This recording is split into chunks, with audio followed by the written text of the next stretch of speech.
औज़ुबिल्लाहिमिनश्शैतानिर्रजीम बिस्मिल्लाहिर्रहमानिर्रहीम। अस्सलाम वालेकुम डियर स्टूडेंट्स, आज हम मैथ के लेक्चर के साथ हाजिर हुए हैं और हमारा आज का टॉपिक है multiplication of two matrices. Dear students, last two lectures में हमने डिस्कस की सबसे पहले चैप्टर नंबर 1 की सारी डेफिनेशंस को, उसके बाद हमने डिस्कस की टू मैट्रिसेस की एडिशन को और सब्ट्रैक्शन को। आज के आर्टिकल में हम डिस्कस करने जा रहे हैं कि हम टू मैट्रिसेस की मल्टीप्लिकेशन किस तरीके से कर सकते हैं। डियर स्टूडेंट्स, आप सबको याद होगा कि कल के लेक्चर में मैंने आपको ये बताया था कि जब भी हम दो मैट्रिसेस की एडिशन या सब्ट्रैक्शन करते हैं तो उसके लिए हमारे पास जो नेसेसरी कंडीशन होती है वो ये होती है कि दोनों मैट्रिसेस का ऑर्डर सेम होना चाहिए, तभी वो कंफर्टेबल होंगे एडिशन के लिए या सब्ट्रैक्शन के लिए। सिमिलरली आज हम सबसे पहले वो कंडीशन को डिस्कस करेंगे जिससे हमें ये पता लगेगा कि दो मैट्रिसेस की मल्टीप्लिकेशन हम कब और किस तरह कर सकते हैं।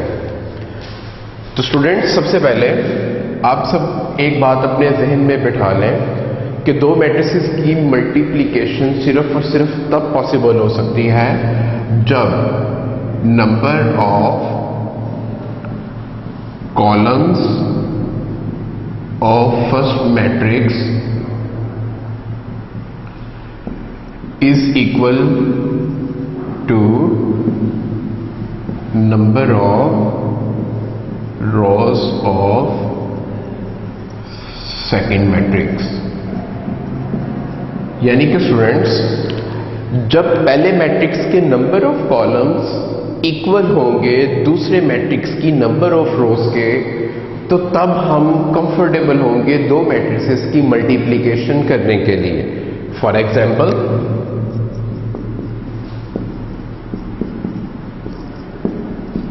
अगर स्टूडेंट्स आप यहां पे गौर करें, सपोज मेरे पास एक मैट्रिक्स है 2 3 4 एंड -5 और मेरे पास एक मैट्रिक्स है 1 2 3 4 5 6। अब मैं देखना चाह रहा हूं कि क्या ये मैट्रिसेस मल्टीप्लिकेशन के लिए कंफर्टेबल है या नहीं। तो कंडीशन के मुताबिक फर्स्ट मैट्रिक्स के नंबर ऑफ कॉलम्स, अगर आप गौर करें तो फर्स्ट मैट्रिक्स में 2 कॉलम्स हैं और कंडीशन के मुताबिक सेकंड मैट्रिक्स की नंबर ऑफ रोज, तो सेकंड मैट्रिक्स में नंबर ऑफ रोज अगर आप गौर करें तो वो 2 है। स्टूडेंट्स, अगर आप कंसंट्रेट करें तो इसका ऑर्डर है 2/2 और इसका ऑर्डर है 2/3।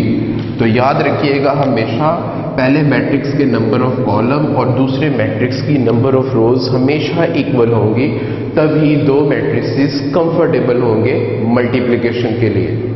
स्टूडेंट्स, इस बात को मजीद समझने के लिए हम कोशिश करते हैं कि इस क्वेश्चन को सॉल्व करें ताकि आप अच्छे तरीके से मजीद मल्टीप्लिकेशन को समझ सकें।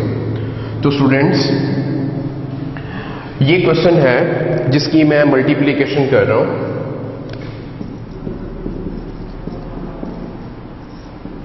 सबसे पहले फर्स्ट मैट्रिक्स के नंबर ऑफ कॉलम। स्टूडेंट्स, अगर आप गौर करें तो फर्स्ट मैट्रिक्स में 2 कॉलम्स है एंड सेकंड मैट्रिक्स में 2 रोज है, लिहाजा ये मल्टीप्लिकेशन के लिए पॉसिबल है। स्टूडेंट्स, अब इसकी मल्टीप्लिकेशन देखिएगा जरा। एक बात अपने माइंड में बिठाएं स्टूडेंट्स, हमेशा रो को मल्टीप्लाई करते हैं कॉलम से। मैं सबसे पहले पहली रो को मल्टीप्लाई करूंगा पहले कॉलम से, फर्स्ट मैट्रिक्स की सेकंड रो को मल्टीप्लाई करूंगा सेकंड मैट्रिक्स के फर्स्ट कॉलम से, एंड देन थर्ड रो को मल्टीप्लाई करूंगा फर्स्ट कॉलम से। तो स्टूडेंट्स गौर से देखिएगा, सबसे पहले 1 multiply by 1,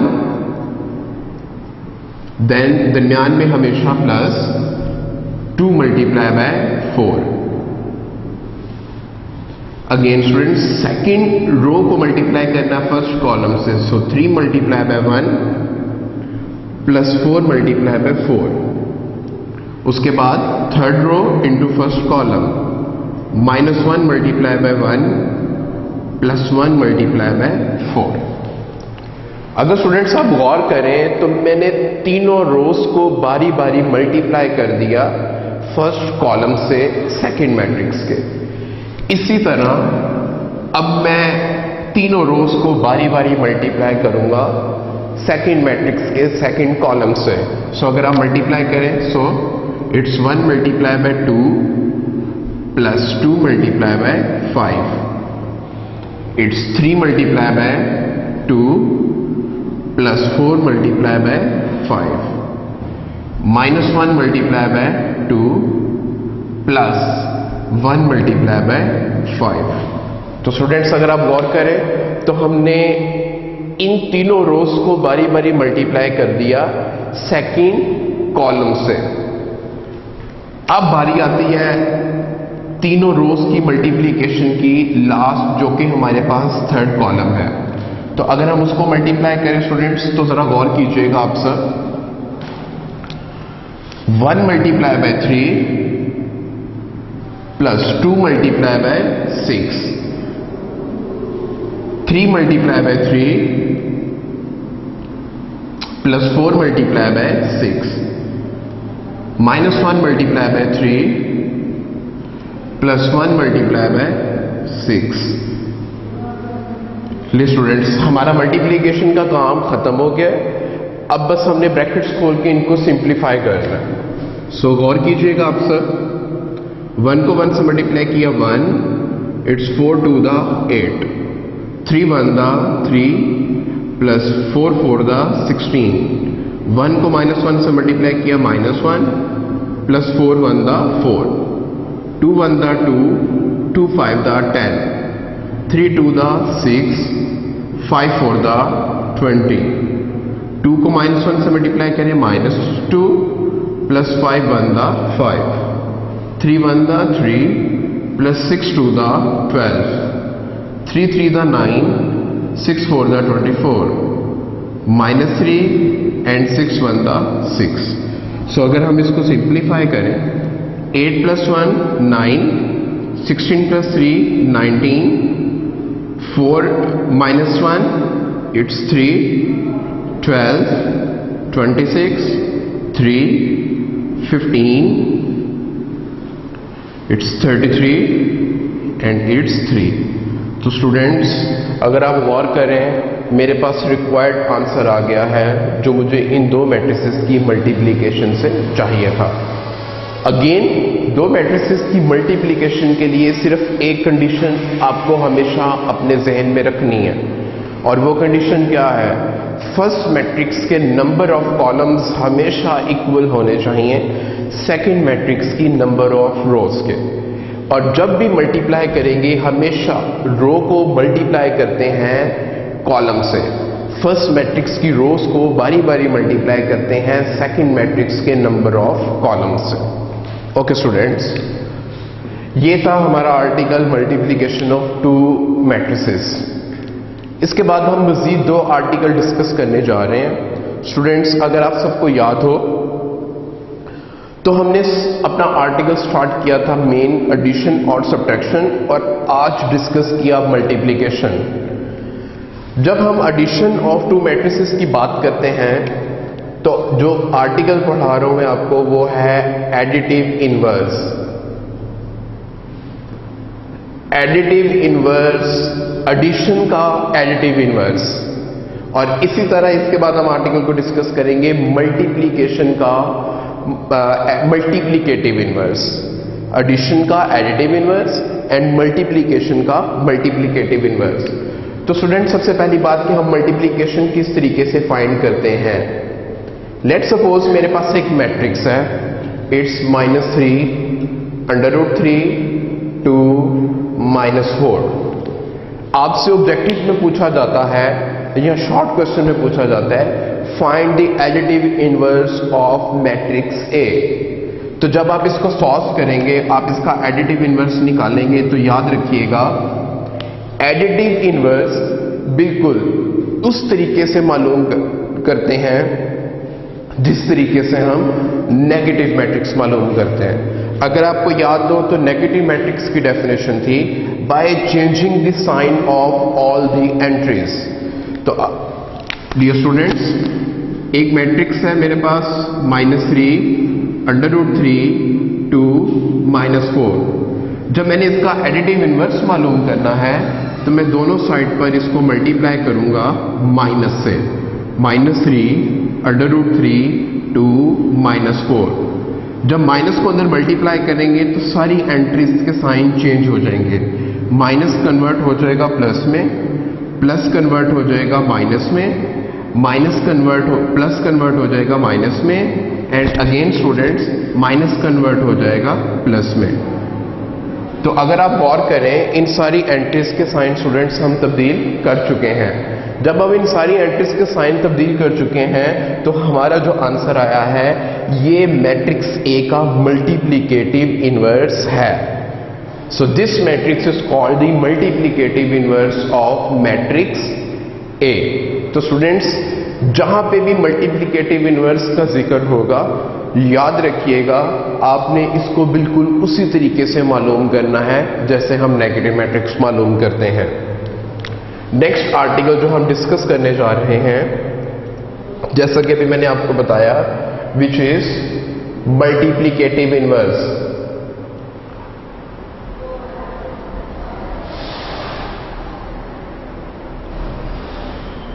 very important article.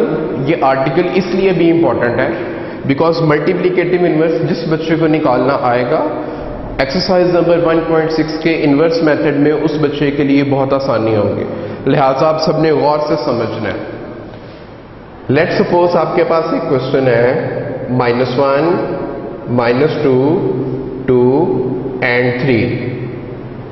Students, मैं इस क्वेश्चन का मल्टीप्लिकेटिव इनवर्स मालूम करने जा रहा हूं। तो मल्टीप्लिकेटिव इनवर्स कैसे मालूम करेंगे मैट्रिक्स ए का?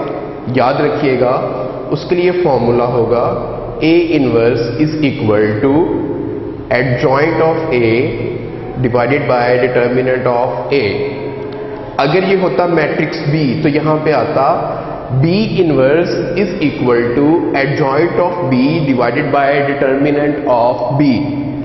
This is called equation number 1।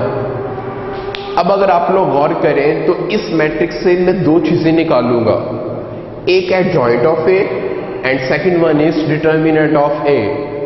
निकाल के मैं इस इक्वेशन में पुट करूंगा तो जो मेरे पास आंसर आएगा वो मैट्रिक्स ए का मल्टीप्लिकेटिव इनवर्स होगा। सो स्टूडेंट्स, सबसे पहले मैं मालूम करूंगा डिटर्मिनेंट ऑफ ए। -1 -2 2 एंड 3। जब मैं डिटर्मिनेंट को एक्सपेंड करूंगा तो -1 मल्टीप्लाई बाय 3, दरमियान में हमेशा minus, then 2 multiply by -2। So determinant of A is equal to 1 को -3 से मल्टीप्लाई किया -3, minus minus plus 2 to the 4।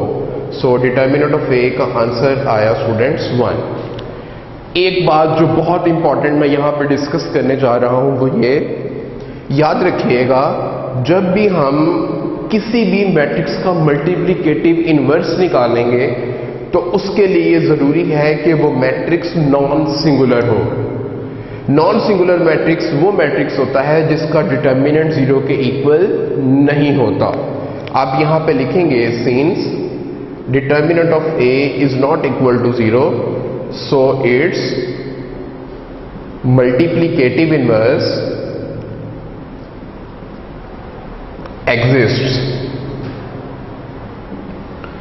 So student, next चीज जो हम मालूम करने जा रहे हैं वो एडजॉइंट ऑफ ए है। एक बात मजीद जो मैं आपको बता रहा हूं कि डिटर्मिनेंट ऑफ ए का नॉन सिंगुलर होना जरूरी है। अगर यहां पे डिटर्मिनेंट ऑफ ए का आंसर 0 के इक्वल आ जाता तो मैं रीजन देता कि चूंकि डिटर्मिनेंट ऑफ ए 0 के इक्वल है, सिंगुलर मैट्रिक्स है, लिहाजा इसका मल्टीप्लिकेटिव इनवर्स निकालना मुमकिन नहीं है। तो स्टूडेंट्स, एडजॉइंट ऑफ ए कैसे निकालेंगे आप? एडजॉइंट ऑफ ए निकालने का तरीका, मैट्रिक्स ए की इन दोनों वैल्यूज को एक दूसरे से रिप्लेस कर देते हैं। लाइक 3 इधर आ गया एंड -1 इधर, और इन दोनों वैल्यूज के साइंस चेंज कर देते हैं। ये प्लस का 2 है सो माइनस का 2, ये माइनस का 2 है तो स्टूडेंट्स प्लस का 2। अब अगर आप गौर करें जो दो चीजें हमें चाहिए थी हम वो दोनों फाइंड कर चुके हैं। So equation 1 becomes A inverse is equal to, student सबसे पहले adjoint of A, adjoint of A की value 3, 2, -2 and -1 divided by determinant of A, determinant of A की वैल्यू 1। अब स्टूडेंट्स अगर आप गौर करें तो ये जो पूरा मैट्रिक्स है ये डिवाइड हो रहा है 1 पे, तो किसी भी चीज को जब आप 1 से डिवाइड करते हैं तो आंसर वही आता है जो पहले था। सो 3 को अगर 1 पे डिवाइड करेंगे 3, 2, -2 एंड -1। सो स्टूडेंट्स ये हमारे पास किसी भी मैट्रिक्स निकालने का मल्टीप्लिकेटिव इनवर्स निकालने का तरीका। अब अगेन अगर स्टूडेंट्स हम गौर करें तो जो आज हमने चीजें पढ़ी हैं उनमें सबसे पहले मल्टीप्लिकेशन, उसमें फर्स्ट मैट्रिक्स के नंबर ऑफ कॉलम्स इक्वल होने चाहिए सेकंड मैट्रिक्स की नंबर ऑफ रोज के। उसके बाद एडिटिव इनवर्स, एडिटिव इनवर्स बिल्कुल इस तरीके से निकालते हैं जैसे नेगेटिव मैट्रिक्स निकालते हैं। और मल्टीप्लिकेटिव इनवर्स निकालने का तरीका adjoint of A divided by determinant of A। I hope आपको आज का लेक्चर अच्छे से समझ आया होगा। आप इसकी भरपूर प्रैक्टिस करें। Thank you so much. Allah Hafiz.